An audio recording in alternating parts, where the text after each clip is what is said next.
Hello student, आज मैं आपके लिए संविधान से 50 क्वेश्चन लेके आया हूँ जो कि मोस्ट इम्पोर्टेंट क्वेश्चंस हैं। इससे पहले भी हमने एक पार्ट बनाया था जिसमें 50 क्वेश्चन देखे गए थे हमने संविधान से, ठीक है, जो कि फर्स्ट पार्ट था। तो अभी सेकंड पार्ट है। सेकंड पार्ट को स्टार्ट करने से पहले आपको सब्सक्राइब का बटन दिख रहा होगा, सब्सक्राइब कर दीजिए।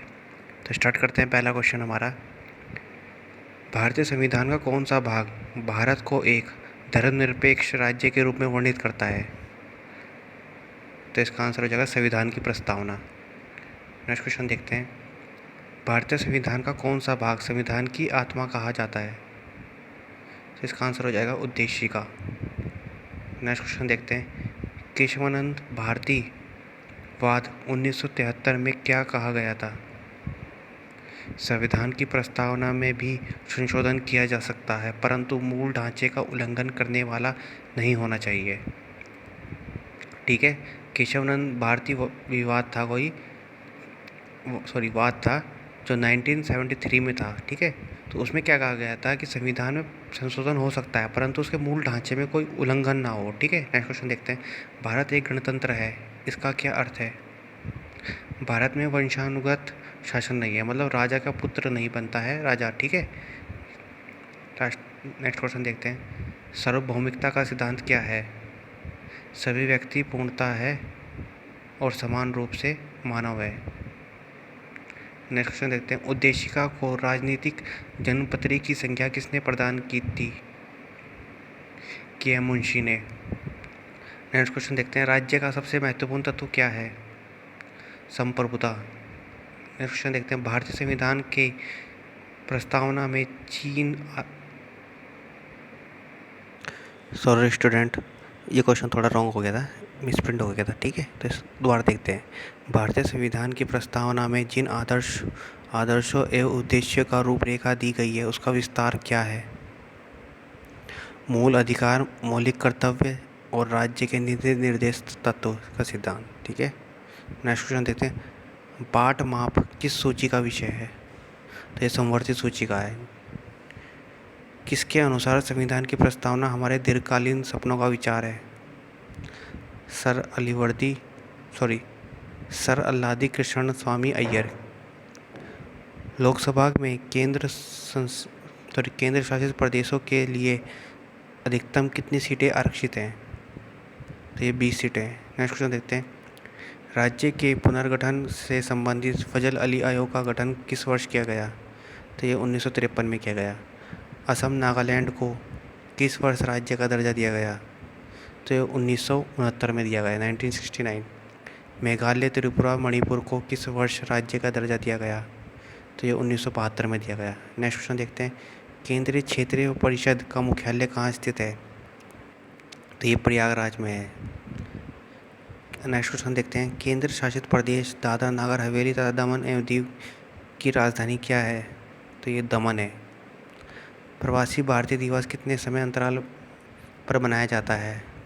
तो ये 2 वर्ष के अंतराल में मनाया जाता है। नेक्स्ट देखते हैं, किस अनुच्छेद में व्यक्ति ने स्वेच्छा से विदेशी नागरिकता प्राप्त कर ली है उसकी भारतीय नागरिकता समाप्त मानी जाएगी? तो यह अनुच्छेद 9 में कहा गया है। कौन सी समिति दोहरी नागरिकता से संबंधित है? तो लक्ष्मीमल सिंघवी समिति। PIO का पूरा नाम क्या है? The person of Indian origin. Next देखते हैं, OCI का पूरा नाम क्या है? Overseas citizen of India. Next question देखते हैं, NRI का फुल फॉर्म क्या है? जो NRI होते हैं, non residence India. Next question देखते हैं, संविधान द्वारा मौलिक अधिकारों को लागू करने की शक्ति किसको प्रदान की गई है? तो ये सर्वोच्च न्यायालय और उच्च न्यायालय दोनों को दी गई है। बंधुआ मजदूर अधिनियम संसद द्वारा किस वर्ष पारित किया गया? तो ये 1976 में किया गया। नेक्स्ट क्वेश्चन देखते हैं, व्यक्तिगत स्वतंत्रता के अधिकार के लिए कौन सी याचिका दायर की गई? तो ये बंदी प्रतिरक्षीकरण। नेक्स्ट क्वेश्चन देखते हैं, राज्य के नीति निर्देश तत्वों को भारतीय संविधान में शामिल किए जाने का उद्देश्य क्या है? सामाजिक और आर्थिक लोकतंत्र को स्थापित करना। नेक्स्ट क्वेश्चन देखते हैं, पुरुषों और स्त्रियों दोनों का समान कार्य के लिए समान वेतन किस में निहित है? राज्य के नीति निर्देश तत्वों में। नेक्स्ट क्वेश्चन देखते हैं, भारतीय संविधान में 11 मूल कर्तव्यों को किस संशोधन द्वारा जोड़ा गया है? तो 86वें संविधान संशोधन 2002 में के द्वारा। नेक्स्ट क्वेश्चन देखते हैं, मूल कर्तव्य को मुख्यतः किन दो वर्गों में रखा गया है? नैतिक कर्तव्य और नागरिक कर्तव्य। नेक्स्ट क्वेश्चन देखते हैं, राष्ट्रीय महत्व के स्थानों को और स्मारकों की रक्षा करना किससे संबंधित है? तो ये राज्य के नीति निर्देश तत्व होता है। नेक्स्ट क्वेश्चन देखते हैं, कौन राष्ट्रपति के निर्वाचन मंडल का तो भाग होते हैं परंतु वह उसके महाभियोग में भाग नहीं लेता है? राज्य का विधानसभा, मतलब राष्ट्रपति का जब चुनाव होता है तो राज्य के विधानसभा चुनाव वोटिंग करते हैं, परंतु जब उस पर महाभियोग चलाना होता है तब ये राज्य विधानसभा से कोई मतलब नहीं होता है। नेक्स्ट क्वेश्चन देखते हैं, राष्ट्रपति ने किस एकमात्र मामले में पॉकेट वीटो की शक्ति पर का प्रयोग किया था? तो ये किया था भारतीय डाकघर विधेयक 1986। यहाँ सही कर लीजिए, भारतीय डाकघर विधेयक होगा, ठीक है। यहाँ पर नेक्स्ट क्वेश्चन देखते हैं, किसी भौगोलिक क्षेत्र को अनुसूचित क्षेत्र घोषित करने का संवैधानिक अधिकार किसे है? तो राष्ट्रपति को। नेक्स्ट क्वेश्चन देखते हैं, वह राष्ट्र का प्रतिनिधित्व करता है परंतु राष्ट्र का नेतृत्व नहीं करता है। यह उक्ति किस पर लागू होती है? तो ये भारत के राष्ट्रपति पर होती है। भारत के किस राष्ट्रपति का संबंध ट्रेड यूनियन आंदोलन से रहा है? तो ये वी गिरी से। नेक्स्ट क्वेश्चन देखते हैं, भारत के मुख्य न्यायाधीश में से किसने राष्ट्रपति के रूप में कार्य किया है? तो जस्टिस एस हिदायतुल्लाह जो हैं मुख्य न्यायाधीश भी थे और राष्ट्रपति भी बने थे बाद में, ठीक है। नेक्स्ट क्वेश्चन देखते हैं, राष्ट्रपति के विरुद्ध महाभियोग संसद द्वारा चलाई जाने वाली एक कैसी प्रक्रिया है? तो यह एक अर्ध न्यायिक प्रक्रिया है, ठीक है। नेक्स्ट क्वेश्चन देखते हैं, लोकसभा में अविश्वास प्रस्ताव प्रस्तुत करने के लिए लोकसभा के सदस्यों की कुल कितनी संख्या होनी चाहिए? तो ये होनी चाहिए 50। 50 से कम होगी तो आप अविश्वास प्रस्ताव नहीं प्रस्तुत कर सकते। नेक्स्ट क्वेश्चन देखते हैं, भारतीय राजनीतिक व्यवस्था में कार्यपालिका किसके अधीन कार्य करती है? तो कार्यपालिका विधायिका के अधीन काम करती है, ठीक है। नेक्स्ट क्वेश्चन देखते हैं, मंत्रिपरिषद सामूहिक रूप से किसके प्रति उत्तरदायी होता है? तो ये लोकसभा के प्रति उत्तरदायी होता है मंत्रिपरिषद। नेक्स्ट क्वेश्चन देखते हैं, भारतीय राजनीतिक व्यवस्था में कार्यपालिका किसके अधीन कार्य करता है?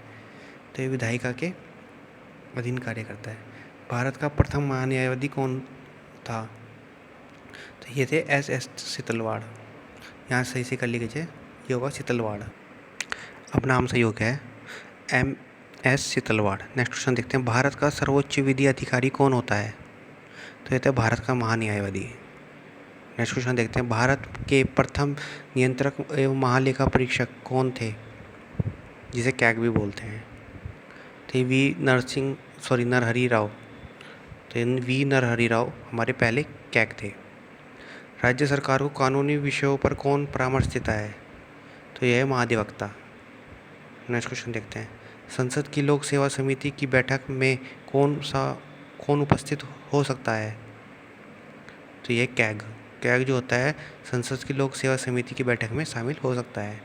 राज्य और केंद्र सरकारों के सभी खर्चों का, एक मिनट, अब ठीक हो गया। राज्य और केंद्र सरकारों के सभी खर्चों की वित्तीय जांच कौन कराता है? तो ये कराता है CAG, मतलब CAG, computer audit general. Next question देखते हैं, कैग का कार्यकाल कितने वर्षों का होता है? तो ये होता है 6 वर्षों का। नेक्स्ट क्वेश्चन देखते हैं, भारत में नियंत्रक एक महालेखा परीक्षक के पद का सृजन किसके द्वारा किया जाता है? तो ये करता है संविधान द्वारा। नेक्स्ट क्वेश्चन देखते हैं, लोकसभा के सदस्यों की संख्या 525 से बढ़ाकर 545 किस संविधान संशोधन द्वारा की गई? तो ये की गई थी 31वें संविधान संशोधन द्वारा। नेक्स्ट क्वेश्चन देखते हैं, प्रकलन समिति का कार्यकाल कितना होता है? तो ये होता है 1 वर्ष। तो दोस्तों यहाँ पर हमने पूरे 50 क्वेश्चन कंप्लीट कर चुके हैं। तो आपको क्वेश्चन कैसे लगे हमें कमेंट करके ज़रूर बताएं, और हमारे चैनल को लाइक एंड सब्सक्राइब और शेयर भी करें अपने दोस्तों को। Thank you for watching my video. Thank you.